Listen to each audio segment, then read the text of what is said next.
I like boats. In fact, my affinity for boats is so prominent that many of my gaming buddies will attempt to use it against me when pitching games to play. Hey, we're all looking at this new game. It looks kinda mad at me. Did we mention it has boats? I've already bought a year subscription, let's go. Now, to be a little more specific, I really enjoy sailing boats. Tall ships, pirate ships, brigs, barks, snows, cutters, sloops, frigates, ships of the line, that sort of stuff. That's where my real passion lies, and games that have them are must-plays, or at least must-tries for me. But at the same time, any game that lets me traverse water no matter the style or time period is still very intriguing to me. And while I gravitate more to sailing games, that doesn't mean I ignore other types of boating games. I'd like to go more in-depth when it comes to the Age of Sail games later, but for now, let's just chat about one game and its boats that I've found myself, for better or worse, constantly coming back to. One of my earliest online experiences was jumping into World of Tanks. The game's World War II setting and online semi-competitive vehicle combat mechanics drew me in. But not for long.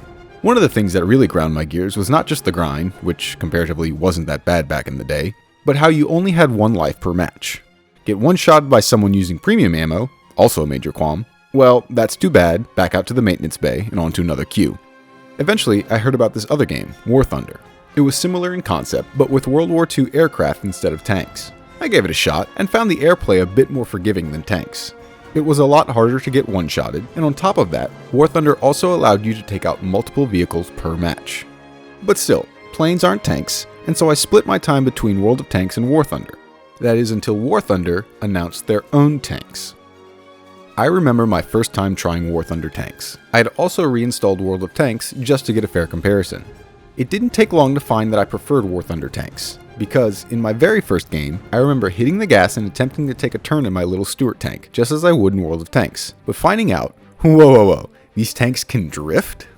That moment would set the precedent for my general dichotomy between both games that I still maintain today. The War Games titles are faster paced and arcadey, whereas War Thunder are more realistic.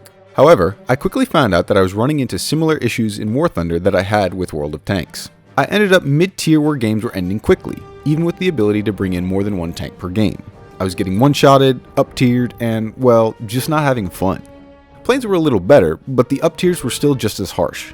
And to top it off, I was approaching the dreaded wall. Whether you play the Wargaming franchise or War Thunder, you know this wall. The point in researching new vehicles where the research cost gets exponentially higher while the research payout simply doesn't keep up like it used to. In World of Tanks, the wall was there pretty early on. And in War Thunder, the wall was there, but just a little later down the tree. That, combined with having less and less fun in War Thunder's tanks and planes, made me step away from War Thunder. And that brings us to the boats. World of Warships was the first out the gate to add boats to their established formula, following the success of World of Warplanes. However, at the time, I wasn't playing too much modern vehicle combat, and instead indulging in more traditional nautical experiences. But then, War Thunder introduced their fleets. And that was it. I was hooked. Now, back in my day, War Thunder's blue water and coastal fleets were just one big tech tree, and you had to play the small torpedo and patrol boats before jumping into larger frigates and destroyers. To this day, I still feel that that was the smart choice, as it meant that players had to learn the very effective torpedo system before jumping into larger vessels. And personally, I loved it. Learning boats means you learn to respect torpedoes no matter what size vessel you're in. And it also introduced naval combat at more familiar close distances compared to tanks and planes. But as you tiered up and took command of frigates and destroyers, those distances and the rounds that you lobbed got significantly bigger. When I played World of Tanks, one thing that annoyed me was the presence of premium ammo. Right off the bat, this meant that someone could pay money to have an edge in every vehicle. On the other hand, War Thunder has premium vehicles, but their effect is somewhat mitigated. You know which vessel is a premium, and for the most part, only a handful of vehicles are actually worth getting and playing with. So what happens is, you have a few pockets of the tier tree where premium vehicles are popular. Meanwhile, you can have gaps between levels where most people don't bother with premiums. For example, in the US tree, the USS Fort Knox is an extremely popular premium ship, and you can be sure to find a few in every match at rank 3. But in the levels before and after it, there isn't much worth in getting some of the other premiums because you'll either quickly level into something bigger, or there's a large gap until the next good premium. It's not perfect, but it felt better than the World of Tanks system because, at the end of the day, all of War Thunder's premium ships are still firing the same ammunition as the regular ships. And that actually brings me to one of the other things I like about War Thunder ships. Ammo types are simple and streamlined. With tanks, I don't have time to remember all these ammo types, much less what situations they're best for. And there's so many! What's the difference between APCPB and HEAT? Is APCR any good? PDS? HESH? Only against certain tanks? Who let FDR name all the ammunition? Planes is a bit better, but I still have to figure out when I want to switch between stealth, ground targets, HE, AP, and so on. But with ships, I only have to remember 3 types of ammunition. Boom on the outside, boom on the inside, and less boom but more on the inside. And hey, anti-air ammo works on a similar but slightly trickier premise. Do you want to hit planes, or do you not want to hit planes?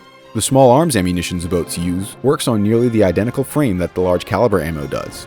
However, 90% of the time you'll be using HE rounds against other boats, because everyone is made of wood. The only time you'll use AP as a boat is when you face off in one of the handful of Russian boats that are actually armored, because of course it's the Russians. And finally, the dynamic with ship ammo is so much easier too. If your target is smaller than you, HE. Is it bigger than you? AP. Is it around your size? SP. Results may vary. Are you playing in anything bigger than a light cruiser and want to actually earn RP? Completely ignore large vessels and just farm destroyers with HE. This is a critique, not a feature. And that's the thing. Ships are just more relaxed. Land and air matches can be pretty quick, and the combat is fast-paced, sometimes too fast-paced for the more casual, laid-back gamer like myself. Sure, I enjoy the intensity of a good dogfight, or a tank chase, but not all the time. I also would like a match to last a bit longer than 5 to 10 minutes.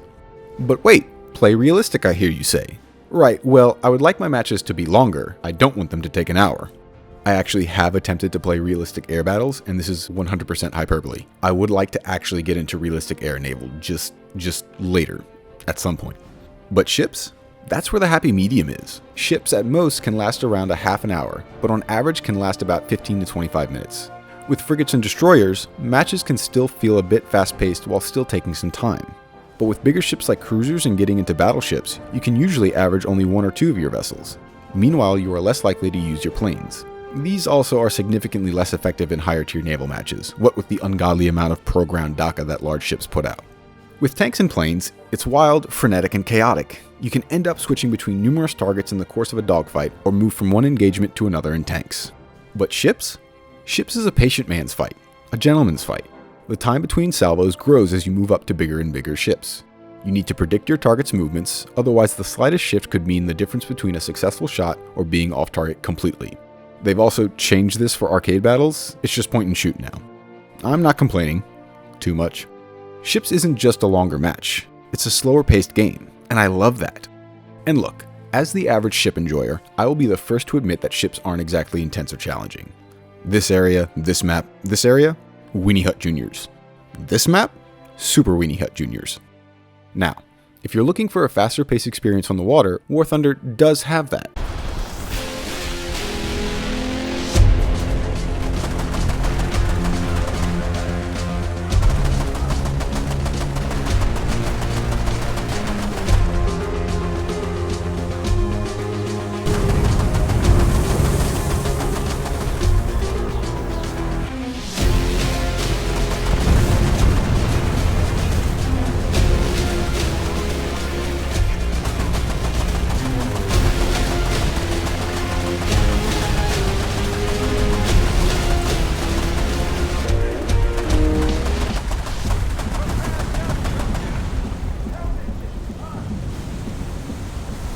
And of course, War Thunder ships aren't perfect. Especially as Gaijin continues to add more and larger ships, the tier trees and ship classes constantly get reorganized.